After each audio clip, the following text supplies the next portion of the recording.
దేవుని మహాకనికరం చొప్పున ఉదయకాలము ఆయన సన్నిధిలో మనమందరం కలిసి స్తుతించడానికి, ప్రార్థన చేసుకోవడానికి, ఆయన జీవం గల మాటలు వినడానికి మనకందరికీ ఇచ్చిన అవకాశాన్ని బట్టి మరొకసారి ఆయనకు కృతజ్ఞతలు తెలియజేస్తూ, ఉదయకాలము మొదటి గంటలో ఆయన సన్నిధిలో మనం కనిపిస్తున్నాము అని అంటే ఫస్ట్గా మనం జ్ఞాపకం చేసుకోవాల్సింది మొట్టమొదటిగా దేవునికి మనము విలువ ఇస్తున్నాం కదా, మొదటి ప్రాధాన్యత ఇవ్వడానికి ఇష్టపడుతున్నాం. అంటే మనం ఆయనను గౌరవిస్తున్నాం, వి ఆనర్ హిమ్ కదా. ఆయనను గౌరవిస్తూ ఆయన ఇచ్చిన సమయాన్ని, ఆయన ఇచ్చిన సమయం ఇది కదా, 24 గంటలు అన్నది సమయము ఆయన ఆధీనంలో ఉన్నాయి. ఆయన మన జీవితంలో మరొక రోజుని అనుగ్రహించాడు. ఆ రోజులో మొదటగా ఆయన సన్నిధిలో కనిపిస్తున్నాం కదా. మొదటి గంట మొదటగా ఆయన సన్నిధిలో కనిపిస్తున్నాం. లోకంలోకి వెళ్ళడానికంటే ముందుగా, లోకంలోని విషయాలతో కనెక్ట్ అవ్వడానికంటే ముందుగా దేవునితో కనెక్ట్ అవ్వడం అనేది చాలా మంచి ఆశీర్వాదం.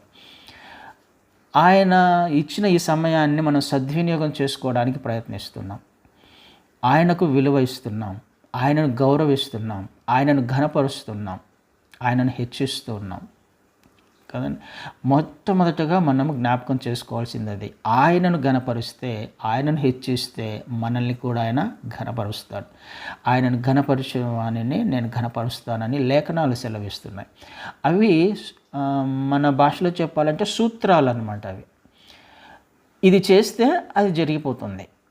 లేఖనాలు సున్నా అయినా పుల్లు అయినా తప్పిపోదు. ఆయన మాట ఇచ్చినవాడు కాబట్టి ఖచ్చితంగా నెరవేర్చగలిగిన సమర్థుడు, నెరవేర్చబడతాయి. అందులో ఎలాంటి సందేహం లేదు. వాగ్దానాలన్నీ కూడా కండిషన్ బేస్డ్ అన్నది జ్ఞాపకం పెట్టుకోవడానికి ప్రయత్నం చేద్దాం. ఎప్పుడు కూడా రక్షణ మాత్రమే మనకు ఉచితం కదా. ఆయనంతకు ఆయన మనల్ని ప్రేమించి ఆయన వచ్చాడు ఈ లోకంలోకి మన స్థితిని బట్టి, మన స్థితిని చూసి వచ్చి చేయాల్సిన పనులన్నీ చేసుకుంటూ కావాల్సినవన్నీ సిద్ధపరిచి వెళ్ళిపోయాడు. ఇక నువ్వు నేను మనము చేయవలసినవి ఉన్నాయి. చేస్తూ వెళ్తున్నప్పుడు అవి మన జీవితంలో స్వతంత్రించుకుంటూ వెళ్తాం. మనం ఆయన మార్గంలో వెళ్తూ ఉన్నప్పుడు, ఆయన మాటకు విధేయత చూపిస్తూ వెళ్తున్నప్పుడు ఇది ఆటోమేటిక్గా జరిగే ప్రాసెస్ అన్నమాట. ఇక తర్వాత జరిగేవన్నీ కూడా ఆటోమేటిక్గా జరుగుతూ ఉంటాయి.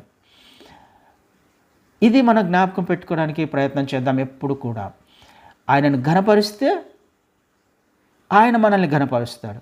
ఆయనకు విలువ ఇస్తే మనకు ఆయన విలువ ఇస్తాడు. ఆయన వద్దకు వస్తే ఆయన మన వద్దకు వస్తాడు. మొదటగా మనం చేయాల్సిన పనులు ఉన్నాయి. ఆ పని చేయడానికి మనము తీర్మానం తీసుకున్నాం. దేవుడు కూడా ఖచ్చితంగా మన జీవితంలో కూడా ఒక కార్యం చేయడానికి తీర్మానం తీసుకుంటాడు. ఏ కార్యం అన్నది మన మీద ఆధారపడింది, ఆయన మీద ఆధారపడింది. కానీ మనం చేయాల్సింది మాత్రం మనము మొదటగా ఆయనకు ప్రాధాన్యత ఇస్తున్నాం. మొదటి గంట ఆయన సన్నిధిలో కనిపిస్తున్నాం. మన లైఫ్లో లోకంలోకి వెళ్ళడానికంటే ముందుగా ఆయనకు ఇంపార్టెన్స్ ఇస్తున్నాం. ఆయన స్వరాన్ని వినడానికి, ఆయన మార్గాలను తెలుసుకోవడానికి కదండి. మొదటగా మన జ్ఞాపకం పెట్టుకోవాల్సిందే, మనము చేయాల్సిన పనులు చేస్తేనే తర్వాత జరగాల్సిన విషయాలు జరుగుతాయి. అందుకని ఉదయకాలము ఆయన సన్నిధిలో ధూపము వేయడానికి, ఉదయకాలము కుటుంబాలుగా ఆయన సన్నిధిలో కనిపించడానికి, దేవుడు ఈరోజు మన కొరకు దాచిన ఆశీర్వాదాలను పొందుకోవడానికి, అంత మాత్రమే కాదు, ఈరోజు మన జీవితంలో ఏ విషయాలైతే, ఏ కీడు అయితే జరగబోతుందో మనకు తెలియదు కదా. మన ప్రయాణాలలో కానీ, మనం ఏమి చేసినా కానీ, మనం వెళ్తూ ఉన్నప్పుడు అందుకనే ఏ నాటి కీడు ఆ నాటికి చాలును అని చూస్తాం. ప్రతిరోజు కూడా ఏ విధంగా దేవుడు నిన్ను నన్ను మనల్ని ఆశీర్వదించాలని ఇష్టపడుతున్నాడో అదేవిధంగా ఇంకొక రాజ్యం కూడా పనిచేస్తుంది మనకు కీడును తీసుకురావాలని. ఆ కీడు నుంచి తప్పించబడాలి అని అంటే మొదటగా ఆయన అధికారం కింద మనం ఉండాలి. ఆయన రెక్కల చాటుకు మనం రావాలి. ఆయన సన్నిధిలో కనిపించే ప్రయత్నం చేయాలి అదండి. అందుకని దావీదు గారు అంటారు కీర్తనలో 5వ అధ్యాయంలో, కీర్తన 5వ అధ్యాయము 3వ వచనంలో, కీర్తనలు 5:3 యెహోవా ఉదయమున నా కంఠస్వరము నీకు వినబడును, ఉదయమున నా ప్రార్థన నీ సన్నిధిని సిద్ధము చేసి కాచియుందును. దావీదు గారికి దేవుని యొక్క విలువ, లేకపోతే దేవుని మందిరం యొక్క విలువ, దేవుని సన్నిధి యొక్క విలువ దావీదు గారికి అర్థమైనంతగా ఎవరికి అర్థమవ్వలేదేమో అనుకుంటా. ఉదయకాలముననే ఒకచోట అంటాడు మళ్ళీ, నా ఆశ నా శరీరము ఆశగొని ఉంది నిన్ను చూడాలని, నీ సన్నిధికి రావాలని, కేకలేస్తుంది అని అంటాడు. నా హృదయము కేకలేస్తుంది నీ సన్నిధికి రావాలి, నిన్ను చూడాలి, నీ సన్నిధిలో గడపాలి. నీ మందిర ద్వారం వద్ద కూడా నేను కనిపెట్టుకోవడానికి ఇష్టపడుతున్నాను. ఆయన సన్నిధికి రావడానికి, ఆయన పాద సన్నిధిలో కనిపించడానికి దావీదు గారు ఎంతో ఆతురత పడుతూ ఉంటాడు, ఎంతో ఆశపడుతూ ఉంటాడు. ఉదయకాలముననే నా ప్రార్థన, నా కంఠస్వరము నీకు వినపడుతుంది కదా, నీకు వినబడును అంటే అర్థం ఏంటి? ఖచ్చితంగా ఆయన పాద సన్నిధికి చేరుకుంటుంది నా ప్రార్థన, నీకు వినపరుస్తుంది అంటే తను కలిగి ఉన్న రిలేషన్ మనకు అర్థం కావాలి కదా. ఉదయకాలముననే మనం ఎవరితో మాట్లాడుతుంటే వారు శ్రద్ధగా వింటాడు అని అర్థం. వినబడును, ఆయనకు వినిపిస్తుంది అంటే వినిపించేంతగా నా కంఠస్వరము లేకపోతే నా ప్రార్థన ఉంది, ఆ విధంగా నా రిలేషన్ ఉంది, ఆయనతో సంబంధం ఉంది అన్నట్టుగా మనకు అర్థమవుతుంది కదా. మనం చేయాల్సింది కూడా, మనం చేసిన ప్రార్థన వినబడుతుంది, కన్ఫర్మ్, అదే వినబడును. ఎందుకు? ఉదయకాలముననే ఆయనకు మనము ప్రాధాన్యత ఇస్తున్నాం. మన జీవితంలో ఆయన ఫస్ట్ ప్రయారిటీ అని ఆయనకు చెప్పే ప్రయత్నం చేస్తూ ఉన్నాం.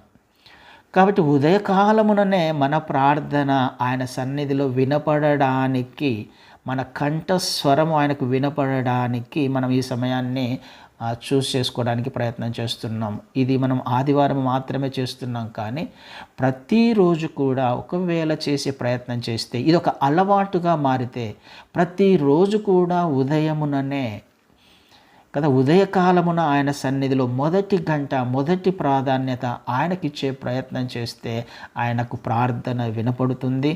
మన జీవితంలో ఆయన చేయాల్సిన పనులు ఆయన చేయడానికి ఇష్టపడతాడు. మొదటగా మనం చేయాల్సిన పనులు ఉన్నాయి. తర్వాత అంటాడు ఆయన, ఉదయం నా ప్రార్థన నీ సన్నిధిని సిద్ధము చేసి కాచియుందును. సిద్ధము చేసి అని అంటే అర్థం ఏంటి? ప్రిపేర్ అయ్యాడు కదా, ప్రిపేర్ అయ్యాడు ప్రార్థన చేయడానికి, ఆయన సన్నిధికి రావడానికి సిద్ధపడ్డాడు. ఇది దేవునికి కావాలి, దేవుడు కోరుకున్నది అదే, సిద్ధపాటు కలిగి ఆయన సన్నిధికి రావడం. ఆయన సన్నిధిలో నీకు నాకు లేనిది, పొందుకోలేనిది అంటూ ఏది లేదు. ఆయనకు ఇచ్చి, అది సమయమే కావచ్చు, ఇంకొకటే కావచ్చు, ఆయనకు ఇచ్చి నష్టపోయిన వారు ఎవరు లేరు కదండి. ఒక సేవకుడు అని అంటాడు 6:33, మత్తయి సువార్త 6:33, ఏ విశ్వాసి జీవితంలో ఆ వాగ్దానాన్ని నమ్మిన వారు, నమ్మి మోసపోయిన వారు, నమ్మి అడుక్కున్నవారు, నమ్మి చేయి చాపుకొని జీవించిన వారు ఎవరు లేరు అని అంటాడు. ఏమనుంది అక్కడ? నా రాజ్యమును నా నీతిని మొదటగా వెతికితే అన్నీ అనుగ్రహించబడతాయి అని ఉంది.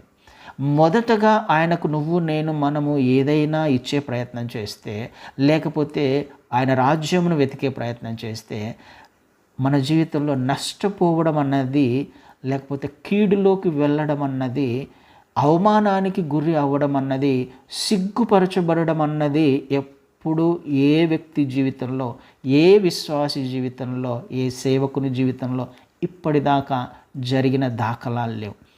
అంతగా ఆయన వాగ్దానాలు నెరవేర్చబడతాయి, పుటము వేయబడ్డాయి ఆయన వాగ్దానాలు, ఆయన మాటలన్నీ కూడా అంటే టెస్ట్ చేయబడ్డాయి. అందుకనే కీర్తనకారుడికి అర్థమైంది, ఉదయకాలముననే నేను పాద సన్నిధికి వస్తున్నానయ్యా నా కంఠస్వరాన్ని వినిపించడానికి.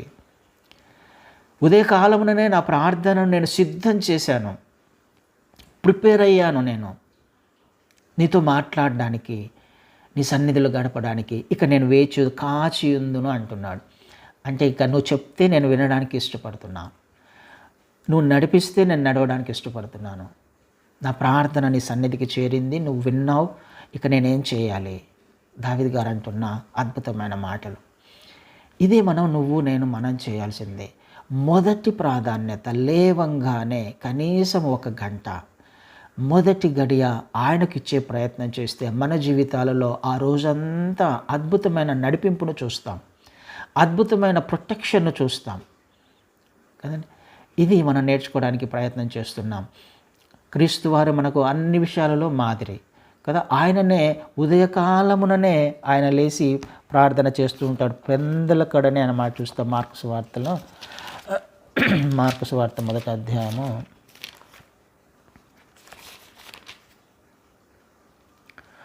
35 నుంచి చదువుతాను అనుకోండి. మార్కు సువార్త 1వ అధ్యాయము 35 నుంచి. ఆయన పెందలకడనే లేచి ఇంకనూ చాలా చీకటి ఉండగానే బయలుదేరి అరణ్య ప్రదేశమునకు వెళ్ళి అక్కడ ప్రార్థన చేయుచుండెను.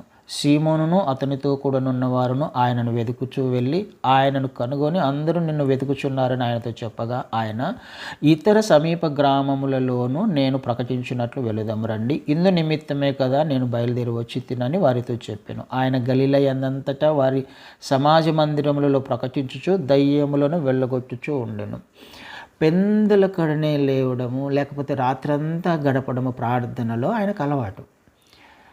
ఆయన పెందలకడ ఇంగ్లీష్లో అయితే ఇన్ ద మార్నింగ్ అని ఉంటుంది.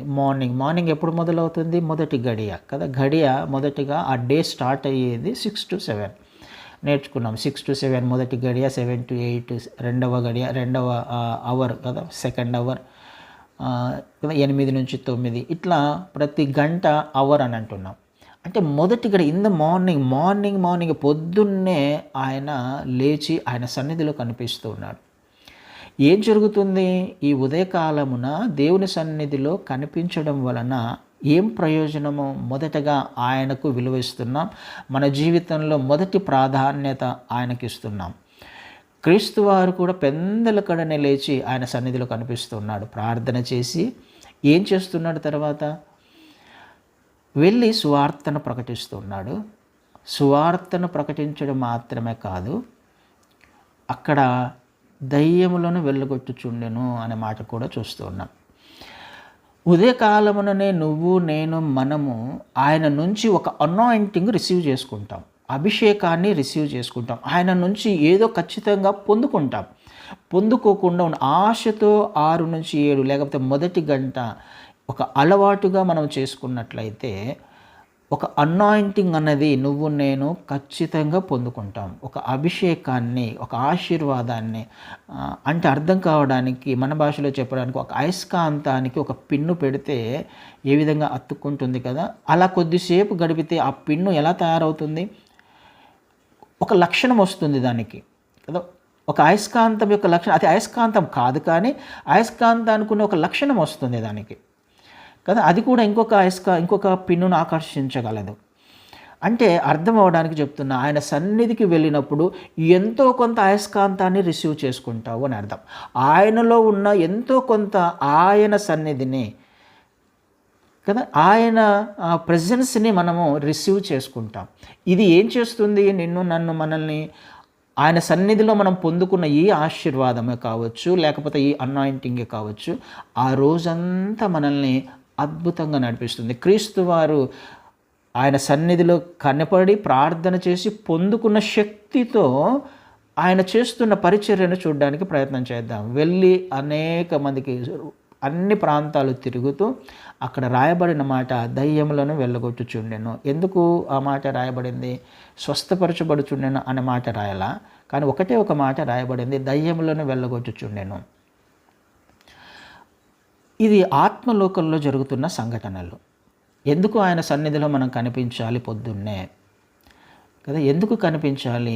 ఆ డే ఎందుకు మనకు ఆశీర్వాదకరంగా ఉంటుంది అని అంటే, ఆ రోజు మన జీవితాన్ని డిసైడ్ చేసేది ముందు రోజు ఉన్న రాత్రికాల సమయంలో జరిగిన సంఘటనలే.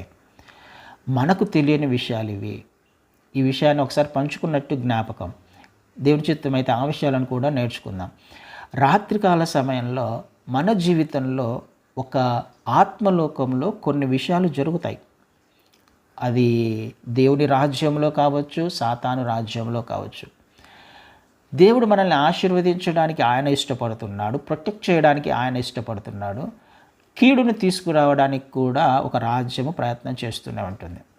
అంటే అపవాది నుంచి నువ్వు జయ జీవితము పొందుకోవాలి అని అంటే, నీ జీవితంలో నా జీవితంలో ఎదురయ్యే ప్రతి సమస్యకు సమాధానము పొందుకోవాలి అని అంటే, ఆత్మలోకములో అపవాది రాజ్యంలో డిసైడ్ చేయబడిన ఆ నిర్ణయాలన్నిటి క్యాన్సిల్ చేయబడాలి అని అంటే, మన జీవితంలో జరగకుండా ఉండాలి అని అంటే ఏం చేయాలి?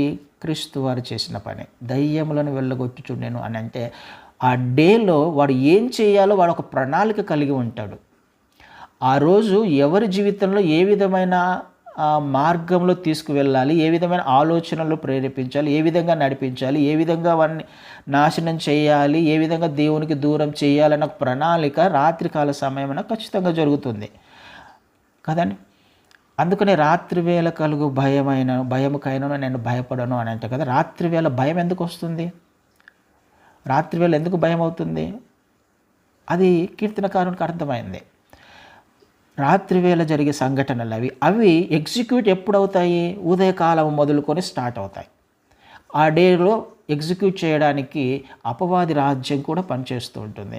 అందుకనే వాళ్ళని ఏం చేస్తున్నారు? క్రీస్తు వారు ఆ విషయాలను వెళ్ళగొడుతున్నారు, దయ్యములను వెళ్ళగొడుతున్నారు.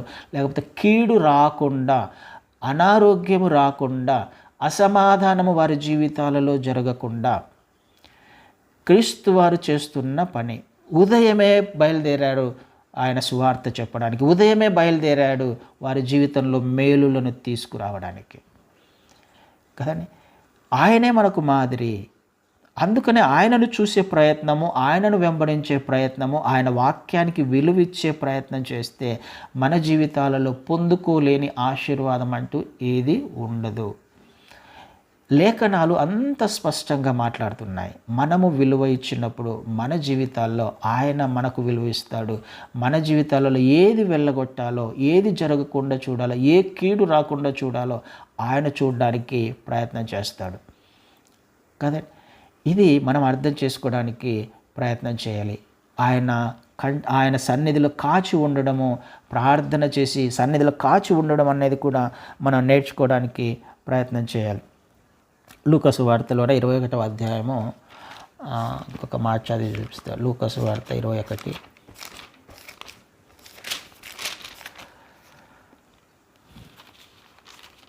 38వ వచనం చదువుతాం.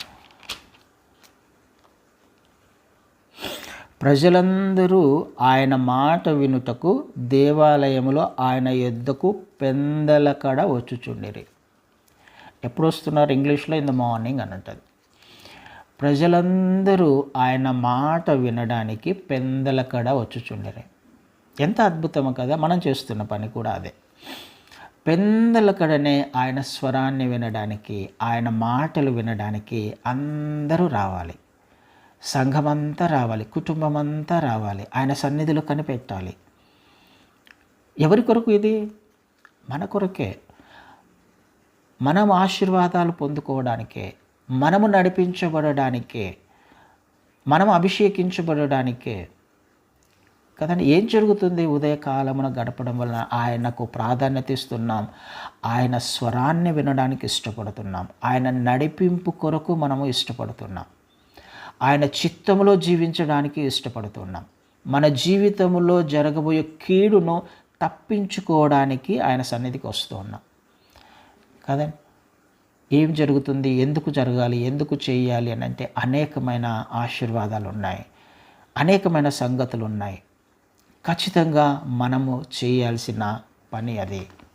ఆయన సన్నిధిలో కనిపించడం, ఆయన స్వరాన్ని వినడం. ఏం చెప్తున్నావయ్యా? ఏ విధంగా నడవడానికి ఇష్టపడుతున్నావు? ఏం చేయడానికి ఇష్టపడుతున్నావు? కాచి ఉండడము.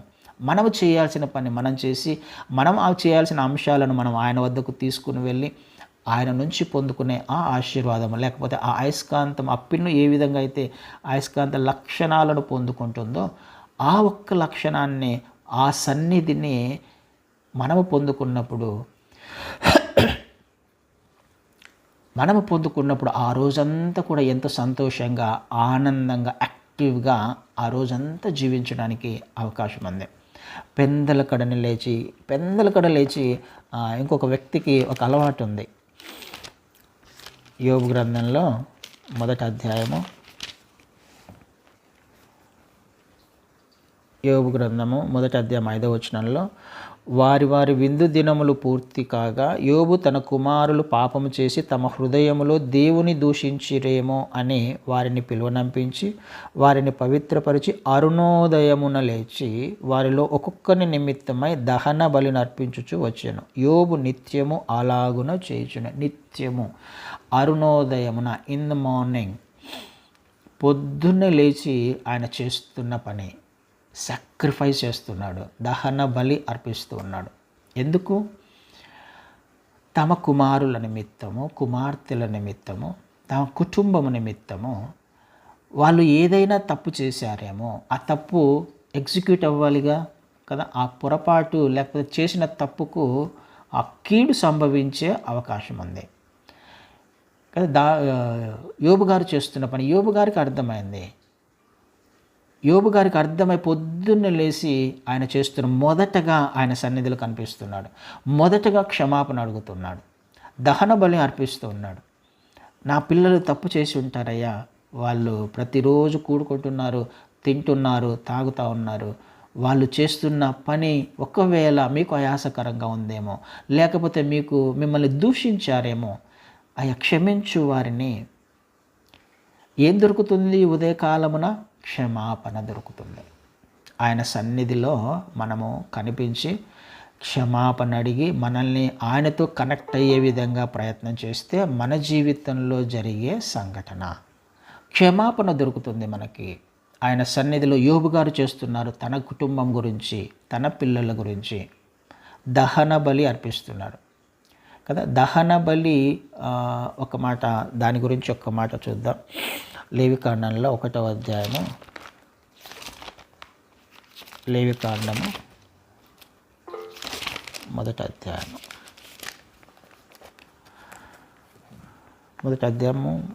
3 నుంచి చదువుతాను. లేవికాండం 1వ అధ్యాయం 3 నుంచి. అతడు దహన బలి రూపముగా అర్పించున్నది గోవులలోనిదైన ఎడల నిర్దోషమైన మగదానిని తీసుకొని రావాలను. తాను యెహోవా సన్నిధిని అంగీకరింపబడినట్లు ప్రత్యక్షపు గుడారం యొక్క ద్వారమునకు దానిని తీసుకొని రావాలను. అతడు దహన బలిగా అర్పించు పశువు తల మీద తన చేయి ఉంచవలెను. అతని నిమిత్తము ప్రాయశ్చిత్తము కలుగునట్లు అది అతని పక్షముగా అంగీకరింపబడును. ఏం జరుగుతుంది అక్కడ? దహన బలి ఎందుకు అర్పిస్తున్నాడు అని అంటే దేవుడు మనల్ని అంగీకరించడానికి కదండి. తాను యెహోవా సన్నిధిని అంగీకరింపబడినట్లుగా మనము ఆయన చేత అంగీకరించబడాలి. ఎందుకు ఆయన మనల్ని అంగీకరించలేదా అంటే, నిన్నటి దినమున మనం ఏమైనా చేసి ఉంటాం కదా. రాత్రికాల సమయమున మన జీవితంలో ఏదో జరిగే అవకాశం ఉంది. గతంలో గడిచిన సమయంలో మనం ఏదైనా పొరపాటు చేసి ఉన్నట్లయితే చేసి ఉంటాం కదా. సహజంగా మన పొరపాట్లు జరుగుతూ ఉంటాయి. ఆయనను అలక్ష్యం చేసిన, ఆయన మాటలను, ఆయన చిత్తాన్ని అలక్ష్యం చేసిన సందర్భాలు రోజు ఖచ్చితంగా జరుగుతాయి మన జీవితంలో. అవి జరగకుండా తిరిగి ఆయనతో ఒక సమాధాన స్థితికి వెళ్ళడానికి, వాళ్ళు తప్పు చేసింటారు, కుమార్తెలు తప్పు చేశారు, ఆయనకు అంత గ్యారంటీగా తెలుసు కదా, అందుకనే ప్రతిరోజు అర్పించగలుగుతున్నాడు. భయభక్తులు లేవు వాళ్ళకి, పిల్లలకి భయభక్తులు లేవు కాబట్టి రోజు తింటూ ఉన్నారు, కలుసుకుంటూ ఉన్నారు. అందుకనే వారి పక్షముగా ప్రార్థన చేసి అంగీకరించబడులాగున దేవుడు నిన్ను, నన్ను, మనల్ని, మన కుటుంబాలని, మన పిల్లల్ని అంగీకరించాలి, యాక్సెప్ట్ చేయాలి. ఆయన అంగీకరించకపోతే, ఆయన చిత్తంలో లేకపోతే చాలా ప్రమాదం ఉండే అవకాశం ఉంది ఈ లోకంలో. కీడు సంభవించే అవకాశం ఉంది ఈ లోకంలో కదండి. అందుకనే మనం అలవాటుగా చేసుకోవాల్సిన ఒక్క పని ఆయనకు ప్రాధాన్యత ఇవ్వడం, ఆయనను ఘనపరచడం, ఆయన వద్దకు రావడం. మొదటగా మనం చేయాల్సిన పనులు, లేఖనాలు మనకు ఏం ఆజ్ఞాపించాయి, ఏం చెబుతున్నాయి, ఏం చేయమంటున్నాయి మనల్ని, ఇది చాలా ప్రాముఖ్యం. అది ఏది కూడా దాని అంతకదే మన జీవితంలో జరగదు. మన జీవితంలో జరిగేది ఏదన్నా ఉందంటే ఉచితంగా రక్షణ అంగీకరించిన వెంటనే వస్తుంది. కానీ మనము తర్వాత చేయాల్సిన పని ఒకటి ఉంది. మనము చేస్తూ వెళ్తున్నప్పుడు మనం అంగీకరించబడతాం ఆయన సన్నిధిలో. కదా, ఆయన నుంచి అభిషేకం పొందుకుంటాం. అందుకనే నిన్న ఏది జరిగినా కానీ ఆయన జ్ఞాపకం చేసుకోడు ఆయన కదా. నూతన అద్భుతమైన మాట కదా, ఆయన నూతన వాత్సల్యం చేత ఆయన ప్రేమించే దేవుడు. విలాపవాక్యాలు 3వ అధ్యాయము 23వ వచనాన్ని చదువుతాను. విలాపవాక్యాలు 3:23. అనుదినము నూతనముగా ఆయనకు వాత్సల్యత పుట్టుచున్నది, నీవు ఎంతైనా నమ్మదగినవాడు. అది 22లో కూడా, యెహోవా కృపగలవాడు, ఆయన వాత్సల్యత ఎడతెగక నిలుచున్నది కనుక మనము నిర్మూలము కాకున్న వారం. అనుదినము, ప్రతిరోజు కూడా అనుదినము నూతనముగా ఆయనకు వాత్సల్యత పుట్టు. నూతనముగా అంటే ఫ్రెష్గా. నువ్వు నిన్న తప్పు చేసావు కదా, నువ్వు పొరపాటు చేసావు కదా, నువ్వు పాపం చేసావు కదా అని దానిని జ్ఞాపకం పెట్టుకోడు ఆయన. నేను నిన్ను అంగీకరించను అన్నాడు ఆయన కదండి. ఆయనకు ప్రతిరోజు కూడా నీ పట్ల నా పట్ల ప్రేమ అధికమవుతుంది అంట, వాత్సల్యత పెరుగుతుంది. సపోజ్ పిల్లలని అప్పుడప్పుడు ఏదైనా తప్పు చేస్తే కొడతాం, బాగా కోపం వస్తుంది కదా, కొట్టేస్తాం. బాగా కొట్టేసిన తర్వాత వాతలు పడతాయి, దెబ్బలు తగులుతాయి, పిల్లలకి బాగా ఏడుస్తాడు, పడుకొని నిద్రపోతాడు. ఆ తల్లిని కానీ లేకపోతే తండ్రిని కానీ తర్వాత చూసినప్పుడు ఆ పిల్లవాడిని చూస్తూ ఉంటాడు కదా. అంటే పొరపాటు జరిగింది కాబట్టి ఆయన ఒక క్షణము శిక్షించుండొచ్చు, కానీ తర్వాత ఏం చేస్తున్నాడు, వాత్సల్యత దానిని మర్చిపోయాడు కదా, దాని గురించి ఆలోచించట్లా. నూతనముగా వాత్సల్యత. తర్వాత ఆ తల్లి కొట్టిన తర్వాత ఎంతో ముద్దు పెట్టుకుంటుంది. ఆ పిల్ల పడుకున్నా కానీ ఆ పక్కలోనే పడుకొని తల నిమురుతూ ఎంత అద్భుతమైన ప్రేమ చూపించే దేవుడు ఆయన. ప్రతిరోజు కూడా ఫ్రెష్గా నీ పట్ల నా పట్ల ఆయనకు నూతనముగా ప్రేమ పుడుతుంది, వాత్సల్యత పుడుతుంది. నిన్నటి విషయాలను జ్ఞాపకం చేసుకునే దేవుడు కాదు ఆయన. నువ్వు తప్పు చేసావు కదా, పొరపాటు చేసావు కదా, నేను నిన్ను అంగీకరించను అని చెప్పేవాడు కాదు, దూరంగా వెళ్ళేవాడు కాదు. అందుకనే మనము అనుదినము ఎప్పుడు ఆయన దగ్గరికి, ఆయన సన్నిధిలో, పాద సన్నిధిలో కనిపించే ప్రయత్నం చేస్తున్నప్పుడు ఆయన ప్రేమను పొందుకుంటాం, ఆయన వాత్సల్యతను పొందుకుంటాం కదండి. ఆయన కోపము మనకు క్షణం మాత్రమే ఉంటుంది, కానీ ఆయన దయ ఆయుష్కాలము అనే మాట చూస్తాం. ఎంత అద్భుతమైన దేవుణ్ణి నువ్వు నేను మనము కలిగి ఉన్నాం. అయితే ఆయనను మనం అర్థం చేసుకుంటున్నామా? ఆయన మనకు అర్థమవుతున్నాడా? ఆయన లేఖనాలు అర్థమవుతున్నాయా? మనము పొందుకోకుండా ఉండడానికి కారణం మనమే అనే విషయం మనకు అర్థమవుతుందా? ఆశీర్వదించబడకుండా ఉండడానికి కారణం మనమే అని అర్థమవుతుందా? ఆ రోజంతా సంతోషంగా ఉండకుండా ఉండడానికి కారణం మనమే అనే విషయం మనకు అర్థమవుతుందా? ఇది నేర్చుకోవడానికి ప్రయత్నం చేద్దాం. ఆయన వాత్సల్యత ఎప్పుడు ఉంటుంది. నూతనముగా ఆయన ప్రేమించడానికి, నూతనంగా వాత్సల్యతను చూపించడానికి ఎడతెగక, ఎండ్లెస్ అనే మాట చూస్తాం. ఆయన ప్రేమకు, ఆయన వాత్సల్యతకు లిమిట్స్ లేవు. ఈ సమయంలో నేను ప్రేమ చూపించలేను, ఈ సమయంలో నేను దగ్గరికి అనేది లేదు ఆయన దగ్గర. నువ్వు వెళ్ళాలి కానీ, మనము వెళ్ళాలి కానీ ఆయన వద్దకి. ఆయన నూతనంగా ప్రేమ చూపించడానికి ఇష్టపడుతున్న దేవుడు. అందుకనే ఆయనకు మొదటి ప్రాధాన్యత ఎక్స్పెక్ట్ చేస్తాడు ఆయన మన జీవితంలో. ఎందుకు? నీ కొరకే, నా కొరకే, మన కొరకే. మొదటి ప్రాధాన్యత ఎందుకు ఎక్స్పెక్ట్ చేస్తాడు అంటే మన కొరకే. మనం ఆశీర్వదించబడడానికే, మన జీవితంలో కీడు జరగకుండా ఉండడానికే, మనము ఆ రోజంతా సంతోషంగా జీవించడానికే. ఆయన ప్రేమ, ఆయన ప్రొటెక్షన్, ఆయన భద్రత కదా. ఆయన భద్రత ఆ రోజంతా మన జీవితంలో ఉండాలి అంటే మొదటగా చేయాల్సిన పని కదా. శాశ్వతమైన ప్రేమతో ప్రేమించే దేవుడు. ఈ విషయాలను మనం జ్ఞాపకం చేసుకుందాము. ఆయన స్వరాన్ని వినడానికి ఇది ఏదో ఒక్కరోజు మాత్రం కాదు, కానీ ప్రతిరోజు గడపడానికి ప్రయత్నం చేస్తే అద్భుతమైన నడిపింపును మనం చూస్తాం మన జీవితంలో. ఆయనకు మొదటి ప్రాధాన్యత ఇచ్చే ప్రయత్నం చేస్తే నీ జీవితాన్ని ఆయన మొదటి ప్రాధాన్యతగా తీసుకుంటాడు. నీ పరిస్థితిని ఆయన మొదటి ప్రాధాన్యతగా తీసుకుంటాడు. ఆయనను హెచ్చిస్తే నువ్వు హెచ్చించబడతావు, ఘనపరచబడతావు, అనేక మందికి ఆశీర్వాదకరంగా మార్చబడతావు. ఆలోచన చేయడానికి ప్రయత్నం చేద్దాం. ఆయన వాత్సల్యత నిన్ను నన్ను నడిపించడానికి ఇష్టపడుతుంది కదండి. అందుకనే ఉదయకాలమున గడపడానికి ఒకరోజు కాదు, ప్రతిరోజు లేవాలి.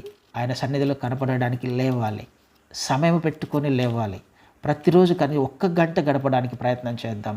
ఆ రోజులో జరిగే కీడు, ఏనాటి కీడు ఆనాటికి చాలును అన్న ఆ విషయాన్ని మనం జ్ఞాపకం పెట్టుకొని ఏది కూడా మన జీవితంలో సంభవించకుండా ఆయన భద్రతతో, ఆయన ప్రొటెక్షన్తో ఈ లోకంలోకి వెళ్ళి పనులు చేసుకోవడానికి మొదటగా ఆయన సన్నిధికి వద్దాం.